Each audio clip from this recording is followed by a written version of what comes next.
आगे मिलेगा क्या, इसका रहस्य क्या है। लेकिन सबसे पहले जानने का प्रयास करें कि पुराण क्या है, कौन कौन से पुराण होते हैं। सब लोग जानते हैं, आज तो सब लोग, सबके घर में क्या होता है, सब लोग बैठे रहते हैं, सबके पास कुछ न कुछ ज्ञान है। वो सब कुछ एक दो पुराण के बारे में सब लोग जानते हैं। लेकिन भागवत कथा जो है 18 पुराण है। 18 पुराण कौन कौन से हैं, गिनती गिनिए, मैं आपको बतलाता हूं 18 पुराण कौन से हैं। पहला जो है ब्रह्म पुराण है। कौन सा पुराण, ब्रह्म पुराण। दूसरा पद्म पुराण होता है। तीसरा विष्णु पुराण है। चौथा वायु पुराण है। पांचवा भागवत पुराण है। छठवां नारद पुराण है। नारद जी का नाम सब लोग सुनिए, वो भी क्या है, एक पुराण है, नारद पुराण। उसके बाद होता है क्या, मार्कंडेय पुराण। सातवां हो गया मार्कंडेय पुराण। आठवां क्या है, अग्नि पुराण। नौवां क्या है, भविष्य पुराण। 10वां क्या है, ब्रह्मवर्त पुराण। 11वां क्या है, लिंग पुराण। 12वां क्या है, 12 पुराण, जो भगवान जी ने 12 रूप धारण किए थे। किसको, हिरण्यकश्यप को मारने के लिए, वही है 12 पुराण। 13वां क्या है, स्कंद पुराण। स्कंद पुराण क्या है, जो आप हर घर में श्री सत्यनारायण भगवान जी की कथा होता है ना, वो एक स्कंद पुराण है। उसी पुराण से कथा जो आप सुनते हैं घर पे, वही एक पुराण है, स्कंद पुराण की कथा। श्रीमद् जो श्री लक्ष्मी नारायण भगवान जी का, श्री सत्यनारायण भगवान की कथा होता है। उसके बाद क्या है, 14वां वामन पुराण। 15वां क्या है, कूर्म पुराण। 16वां क्या है, मत्स्य पुराण, जो मनु और शतरूपा की कथा आप लोगों ने सुना होगा, जिसमें संसार की उत्पत्ति हुई किसके माध्यम से, मनु और शतरूपा के माध्यम से हुआ है। वहीं पे भगवान जी ने मछली का रूप धारण किए, और वो मछली का रूप धारण करके ये क्या हुए, मनु और शतरूपा को जीवन को क्या किए, बचाए, और पूरे जो पृथ्वी जलमय हो गया था, इनको पार लगाए, वही मत्स्य पुराण है। उसके बाद क्या है, 17वां जो होता है वो गरुड़ पुराण है। गरुड़ पुराण सुने हैं ना, गरुड़ पुराण। उसके बाद होता है 18वां क्या है, ब्रह्मांड पुराण है। कितने हो गए, 18 पुराण हो गए। अब आइए मैं बताता हूं क्या, शास्त्र। शास्त्र कितने हैं, 6 शास्त्र बनाए गए हैं। 6 शास्त्र, 18 पुराण, और 6 शास्त्र क्या है। पहला देखिए न्याय शास्त्र है, पहला न्याय शास्त्र। दूसरा होता है वैशेषिक शास्त्र। तीसरा होता है सांख्य शास्त्र। चौथा होता है योग शास्त्र। पांचवा होता है मीमांसा शास्त्र, और छठवां होता है वेदांत शास्त्र।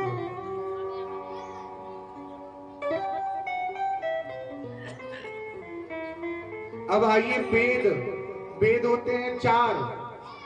पहले वेद पुराण के बारे में जानेंगे तब ना कथा जानेंगे। जब वेद पुराण जानेंगे नहीं तो कथा कहां से जानेंगे। सबसे पहले रहस्य जानिए, उसका जड़ पे जाइए। बीमारी का जड़ जब तक पता नहीं चले तब तक दवा सूट नहीं करेगा, जाने जैसे बनू। तो जब दवा सूट करे के बाद बीमारी के जड़ तक जाएगी चाहिए। तो कथा सुनने से पहले वो के बारे में जानी सब कि पुराण वेद का हो। ये पुराण वेद जब जानल जाए तब वो के बारे में कथा समझ ले। अब आइए वेद। वेद होते हैं 4। पहला होता है यजुर्वेद, दूसरा होता है यजुर्वेद, तीसरा होता है सामवेद, और चौथा होता है अथर्ववेद। कितने हो गए? इतने सब वेद पुराण और शास्त्र मिलकर के ये क्या है? 18 पुराण का निचोड़ बनाया श्रीमद् भागवत कथा। अभी भागवत कथा के बारे में जानने के लिए आपको सर्वप्रथम मन और चित्त को शांत करना होगा। अपने मन को, चित्त को बिल्कुल शांत रखिए। ये भागवत कथा एक शब्द सुन लेने से आपके मन के जो पाप है ना वो धुल जाते हैं, धुल जाते हैं। बहुत ही भाग्य से ये वेद पुराण शास्त्र कथा मिलता है। तो चलिए आज प्रथम दिवस भगवत भगवान जी की कथा, वेद पुराण जानने के बाद अब चलते हैं कथा की ओर, जो संसार के समस्त दुखों को हर लेवे, समस्त पाप को दूर करें, मन की मैल को धोए। हम उन परम पिता परमेश्वर को क्या करते हैं? प्रणाम करते हैं, वंदन करते हैं कि हे प्रभु, आप क्या हमेशा विराजमान रहिए हमारे घर पे, हमारे हर घर पे, हर जगह जगह ही आपका डेरा हो। ऐसी कामना से आप क्या करें? मन में बसा के रखें।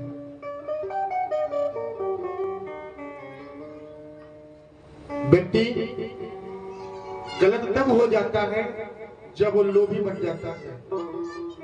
लोभी समझते हैं? लोभी यानी कि लालच।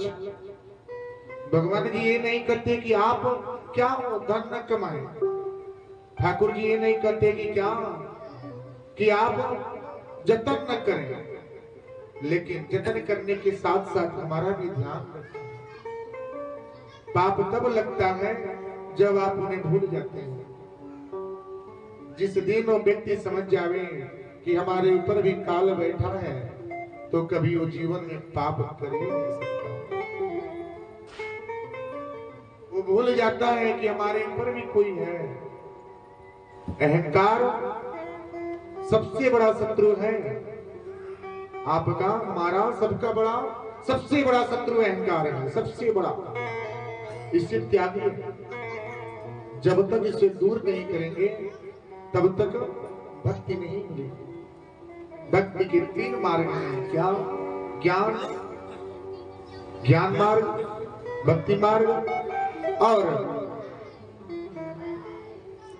भगवान जी को पाने के 3 मार्ग हैं। ज्ञान, भक्ति और ध्यान। कर्म आप जैसे करेंगे, कर्म से ही सब कुछ होता है, कर्म ही सब है, कर्म से ही फल मिलता है। आधे घंटे का काम करें, आधे घंटे का कार्य करें और आप बोलते हैं क्या मैं आधे घंटे का काम करके आ गया। जो आपको काम करा रहा है, जो कार्य करा रहा है, वो तो नहीं दिख रहा, लेकिन देखने वाला के ऊपर बैठा है कि आप कितने का काम किए। 400 रुपया आपको काम को मिला, आधे घंटे के आपने 400 रुपये ले लिया। सोचिए, आधे घंटे का 400 रुपया आपने पा लिया, जबकि आपको आधे घंटे का बनाया गया कि 400 रुपया पाना है।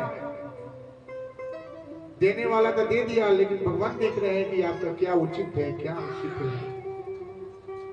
तो जो कर्म है, कर्म के हिसाब से फल मिलता है। ध्यान, कर्म और भक्ति, ये 3 मार्ग हैं। ये 3 मार्ग बनाए गए हैं भक्ति के। भक्ति क्या है? भक्ति कौन, किसे कहते हैं भक्ति?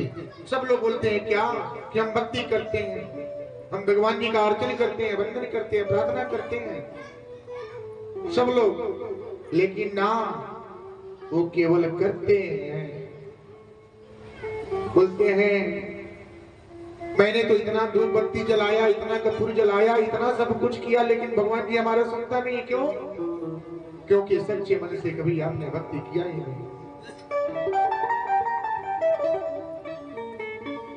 एक छोटा सा बच्चा हो, अगर छोटे से बच्चे को 2 साल का बच्चा है, उसके सामने क्या करें? एक तरफ खिलौना रखिए, दूसरी तरफ क्या करें? आप 10,000 रुपया रख दीजिए, वो बच्चा क्या लेगा? क्या लेगा? खिलौना या पैसा? खिलौना। देखिए बहुत अच्छा इन्होंने बताया, खिलौना। जो भक्ति भगवान जी को जो ध्यान करेंगे ना, वो समझेंगे, हर एक शब्द को समझेंगे इसका अर्थ क्या है। 2 साल के बच्चे जब होते हैं ना, तो उनको रुपए की मोह नहीं है।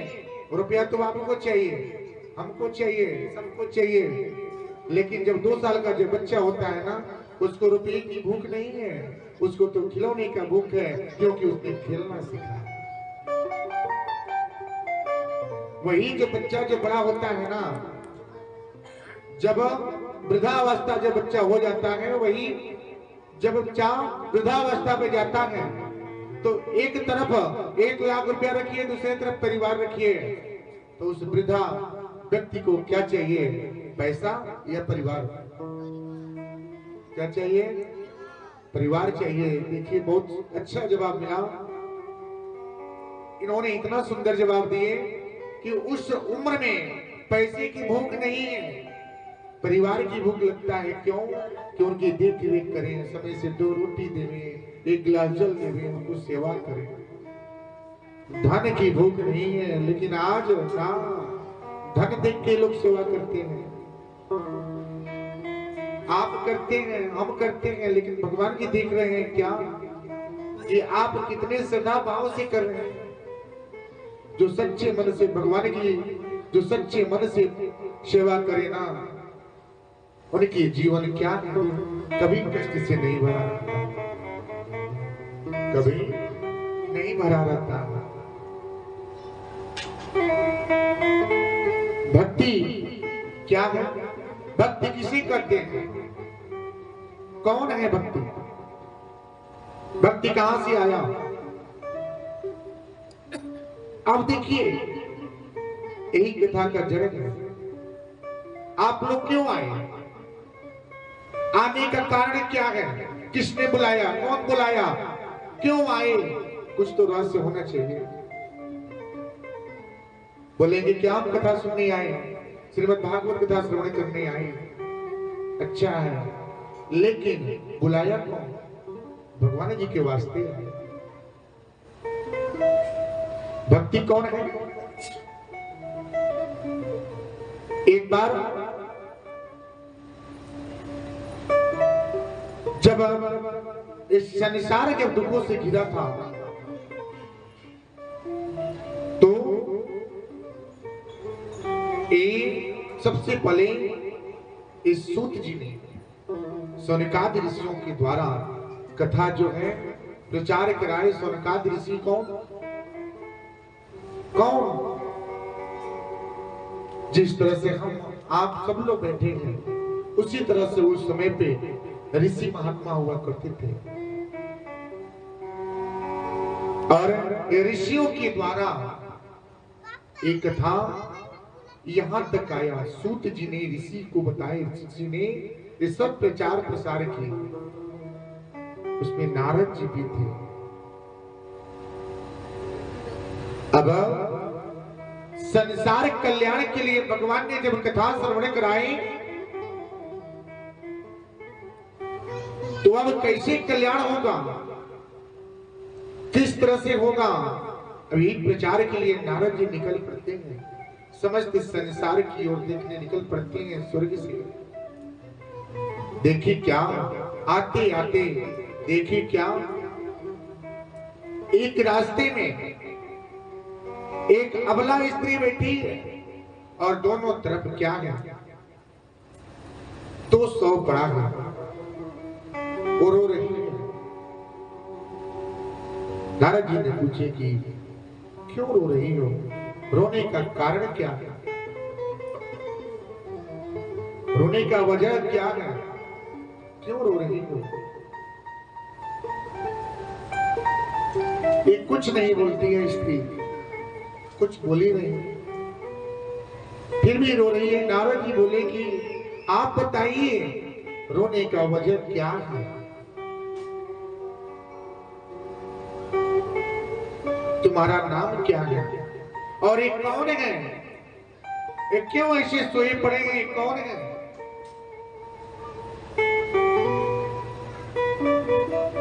स्त्री अपने आप को संभाल करके कुछ पल संभाली, अपनी आंसुओं को पोंछी और बोली, क्या? मेरा नाम भक्ति है और ये मेरे दो पुत्र हैं। कौन? ज्ञान और वैराग्य। दो पुत्र क्या हैं? भक्ति के दो पुत्र हैं। ध्यान से सुनिएगा, भक्ति के दो पुत्र हैं, ज्ञान और वैराग्य। भक्ति बोली, क्या ये जीवन की अंतिम सांस ले रहे हैं? नारद जी बोले, क्या क्या? उन्होंने बोला, हाँ, जीवन की अंतिम सांस ले रहे हैं। यानी क्या? इस कलयुग में ना भक्ति 5% है, बस 5%। यानी कि 100 में 5 लोग हैं जो सच्चे मन से भक्ति करते हैं, सच्चे मन से भक्ति करते हैं। अगर यहां से अगर किसी स्थान पे जाने के लिए बोला जाए ना, बोला जाए कि आपको सीधे जाना है सती अनसुईया धाम यानी रामकोला मंदिर, बोला जाए धाम करने, वहां पे दर्शन करने जाना है, तो क्या किया जाएगा? सुबह होगा, खूब अच्छे से स्नान ध्यान किया जाएगा, खूब अच्छे अच्छे वस्त्र पहना जाएगा, पांव में अच्छे अच्छे क्या होंगे? पांव में जूते होंगे, ये चरण पादुका होगा, ये चप्पल अच्छे अच्छे क्या होंगे? पहनावा होगा, खूब अच्छे से सजावट होगी, खूब अच्छे से कपड़े होंगे। और एक आएगा 4 पहिए का वाहन आएगा या 2 पहिए का वाहन आएगा, उस पर बैठा जाएगा, रास्ते में कुछ मिलेगा तो खाया जाएगा, तो हम दर्शन किए जाएंगे। यही है भक्ति, है ना? इसी को भक्ति बोलते हैं ना? ना, भक्ति इसे नहीं बोलते। जो भगवान के प्रति श्रद्धा भाव बनाए, जब भगवान जी आपके लिए नंगे पांव आ सकते हैं तो आप क्यों नहीं उनके लिए जा सकते?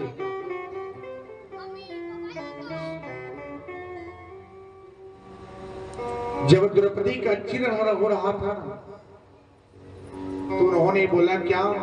हे प्रभु, बस आप ही हैं, आप ही हैं और आपके सिवा दूसरा कुछ नहीं है। आप जल्दी आइए और लाज बचाइए। कृष्ण कन्हैया भगे हुए आते हैं और आकर के उनकी लाज बचाए। तो जब वो आपके लिए नंगे पांव आ सकते हैं तो आप दर्शन के लिए नंगे पांव क्यों नहीं जा सकते? अपने मन को रोक क्यों नहीं सकते? अपने भाव को बना क्यों नहीं सकते?